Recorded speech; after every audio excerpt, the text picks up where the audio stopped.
Okay.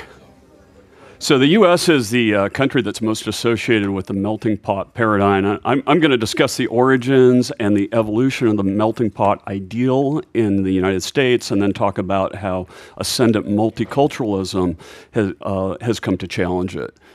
So how did the melting pot begin? It was kind of happenstance. If we go back to the early 1600s, New Amsterdam, what most of you know as New York, was already extremely diverse. A city that only had 1,000 people and 18 different languages were spoken. You had hundreds of different Native American tribes speaking hundreds of different languages, as well as an influx of immigrants from all over the place. So by the time you get to 1790, the time the first census was taken, English-speaking people accounted for less than 60% of the total population. So that contributed to the melting pot, because what happens when you get all these different people together and they're forcing the common challenges of the frontier together? They bond together and they begin to unite and see themselves as a unitary people despite their different origins. So that is how we get to the time of the American Revolution. Hector de Crèvecoeur, who was a French immigrant, observed a family, for example, who started out as English, married French and Dutch, and before you know it, in 3 generations, you've got 5, 6 different nationalities united within a single family. And Hector de Crèvecoeur is actually the first person who makes that allusion to the melting pot. He talks about here all individuals have been melted into a new race of men. That metaphor would continue throughout the 1800s, but it was bolstered by the U.S. Constitution. And again, this was somewhat fortuitous that the time of the American founding came about in the Enlightenment. If it had happened 100 years earlier or 100 years later, America would look very different today. It just so happens it was founded at that time. So first of all, it was founded on ideals that were deemed to be universal. Natural rights, equality, and so on, rather than being based on an ethnicity or religion, as most countries have been.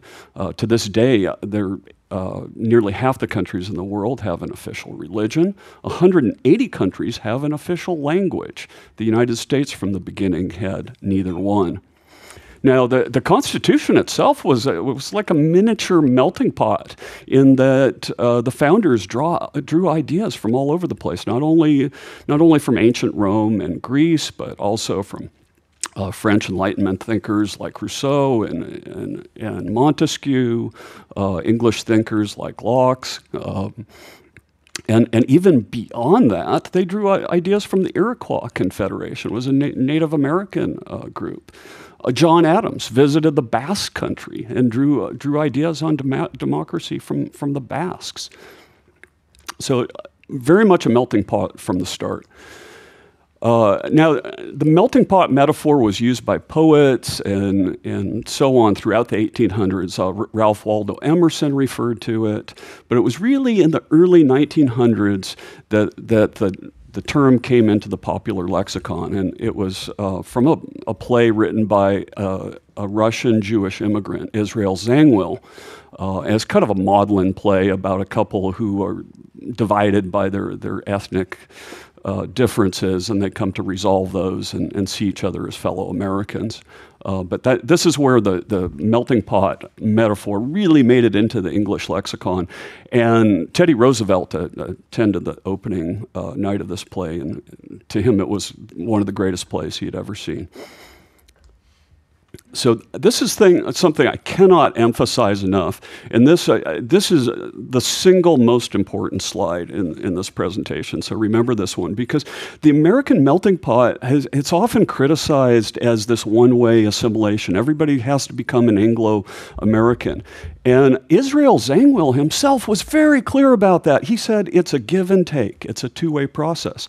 And this document, I can tell you, some of you later, how I came by this. This was distributed 75 years ago to immigrants coming to the United States. And as you can see, it explicitly says, America does not want you to forget or deny the things these things, your culture, while you struggle to become familiar with your new way of life. All those things that you bring from the old country, you're not to forget those. You will share your culture with other Americans. Remember, this document's 75 years old, right after World War II. I actually found versions of this document in Serbo-Croatian, in German, in Polish. It was distributed all over the place. And this really set the paradigm, at least this set the ideal for the melting pot through most of America's history. So what was the result? That we developed a syncretic culture that incorporated elements from all these different immigrant groups. And I won't go through all of these. I'll just focus on the log cabin. One of the most quintessentially American things there is. Abraham Lincoln was born in a log cabin. Every president since Abraham Lincoln claims to have been born in a log cabin. So where did this log cabin come from? Swedish immigrants, right? It's from Sweden. So this slide to me speaks more to the melting pot than just about anything else, because who are these people? Generals, top generals at the time of the Civil War, top generals in recent decades. Why do I use generals as an example? It's because these are people who are willing to devote and sacrifice their life for this American ideal. And look at them from the start. They're French, they're Dutch, they're von Steuben, German. Today, we have 2 Arabs on this list. We have Greek, we have Georgian, we have Armenian. All of these in the second group, these are all first and second generation immigrants, all willing to sacrifice their lives for the United States. But the other reason I talk about generals is because it speaks to the ability of these people to rise to the highest levels in the military, even though they're first and second generation immigrants, and they have funny names like Heike or Schwarzkopf. Another indication of melting pot success here are household incomes for different groups. And you can see there's like 12, 14 groups above European origin Americans. Indian Americans make almost twice on average as European origin Americans. The one group I left out of this, actually, unfortunately, was recent immigrants from Africa. They actually make slightly more, Nigerians and Ghanans and so on. They make slightly more than the average white person in the United States. Another indication of the melting pot working. Benjamin Franklin criticized the German immigrants at his time. They called them Palatine Boers, said they never, ever integrate. They eat sausage, they smell bad, and they'll never integrate. Well, here we go. In 1900, only 2% of them did intermarry. You get to 1990, and 90% of Germans are intermarrying. So all these other groups, Latinos, Asians, Blacks, they started that trajectory a little bit later, but it was the same trajectory. So now nearly half of Asian people intermarry, and Hispanics are close behind. Blacks still lag, but if you look at this graph here, you can see 1950s, nearly 100% of Americans were opposed to interracial marriage. Fast forward to today, 100% support it. That's progress. Melting pot has always had its challenges. I'm not going to say it's perfect. And every single group, as they came to America, the Irish, the Germans, faced a period of exclusion and discrimination. And every single group, they claimed they'll never, ever assimilate. And just as a test, I gave my sons a list of derogatory terms for Italians, Irish, Jews, and so on. 20 different terms. They didn't recognize a single one of those terms. Actually, I gave it to my wife. She only recognized about half of them. And that's because that's fallen out of use. People don't think in those terms anymore. Nobody discriminates against somebody for being Irish. And again, I don't want to put too fine a gloss on this. America has the original sin of slavery, and it didn't end in 1865. As you can see, a lot of discriminatory measures weren't officially ended until the 1960s, and they persisted after that unofficially.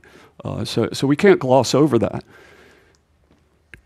Top that off, incomes lag for both blacks and Hispanics. The poverty rate is roughly double what it is for white people, and these statistics are a little bit deceptive. Like with the Hispanics, a lot of that is influenced by the fact that the Hispanic population grew by sixfold over this time period. So the poverty rate is slightly exaggerated there. Nevertheless, despite these failures on the part of the melting pot, you can see blacks who are the worst treated in the United States still perceive themselves as having part of that American identity. W.E.B., we say Du Bois, but Du Bois, I suppose, he states it best. There's nothing so completely made in America as we. Blacks are American, Americans are black. So one of the ways to evaluate the melting pot model is to look at the other alternative, multiculturalism. What happens when you keep groups separate, when people identify as different groups within societies? And Robert Putnam, a Harvard sociologist, did the most extensive study of this in the United States, and one of the things he found, the more ethnically divided a population was, the more they hunkered down and pulled in, the less they supported public goods, the less they contributed, made civic contributions, the less they participated in things. They all pulled back. So I, by myself, conducted similar research to Putnam's, and to my knowledge, it's the most extensive global research on this phenomenon. And the results from that were absolutely staggering. I wrote this number down wrong here. This should be 0.40. A numeric measure of ethnic division, called ethnic fractionalization, that's what economists call it, accounts for 40% of the variation in living standards from country to country. And I also understated this. I don't know if you know tests of statistical significance. I took a few zeros off. It's statistically significant at the 0.000000 level. That is 10,000 times more significant than any of the climate change models, by the way. So the question is, where do you want to be? You want to be most fractionalized or least fractionalized? Which group of countries do you want to be in? America would be right here, most fractionalized, if we didn't have the melting pot, if we didn't unite people and produce a common sense of shared identity. And as a result, we're here, even though we have origins from all over the world. Now, every single, well, maybe not every single, but almost every development economist in the world knows about this. They won't tell you. This is a secret because they all have jobs. I don't have a job, so I can tell you about this.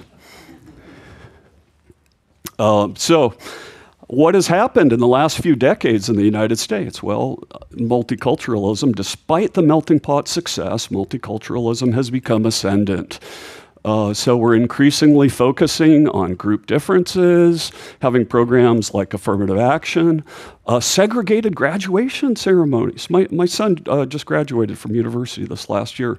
They had 7 ethnically segregated graduation ceremonies at his college. There was a black one, a Hispanic one, Pacific Islander, and so on.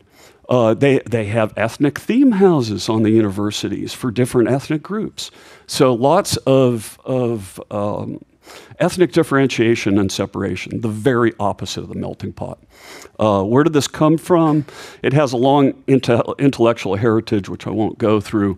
It actually started with the cultural relativist anthropologists in the 1940s, but it was certainly built on thought by Foucault and Said, and has since then been, in the form of critical race theory, been promoted by Derek Bell and Kim Crenshaw. And all of it, the basic thrust of it is that America is irredeemably racist, and the only way to address that is anti-melting pot policies, differentiate people by group, and have group preferences to form, to favor one group over the other. So that's where you get this. The only remedy to past discrimination is present discrimination. So, you know, what's the result of that? Where does that bring us? We've had about almost 2 decades of that sort of separation now. I'll show you where it's brought us. 2001, 70% of black Americans thought race relations were either good or very good. Look where we are today, 33%.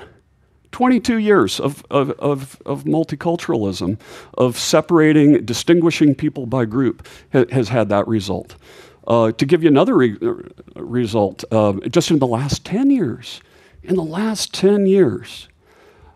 black Americans attributed, they went from 30% saying that racism held them back.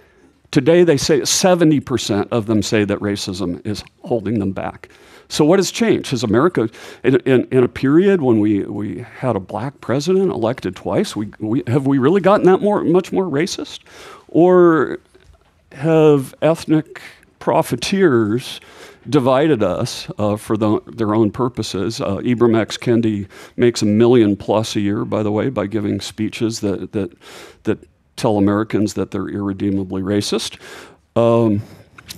So yeah, that's where we are. The other thing that has happened is that the desire to participate in everything has gone down. The military can't recruit enough people anymore. The number of people, you know, as you can see, it's dropped precipitously. And you know, this is where we've come to at this point. It looks like I'm out of time. That's fine. I think I said everything. So most of the countries or empires that we have talked about today has sort of a mythical past. The US certainly does in a sense as well, but their mythology is rather that of the future. You don't look to the past to justify, you look at a progress and motion towards something. In the former sense, you can always look back to great artists, great thinkers, and history. How do you revitalize the mythology of the future, as in the American case? It's a very good way to characterize the United States. In fact, a lot of people, including Hector de Crevecoeur, de Tocqueville, really emphasize that has been one of the benefits of the United States, is to be forward-looking. You know, one of our expressions in America is your history, right? What does history mean? You're irrelevant, right? History is irrelevant. That's where that expression comes from.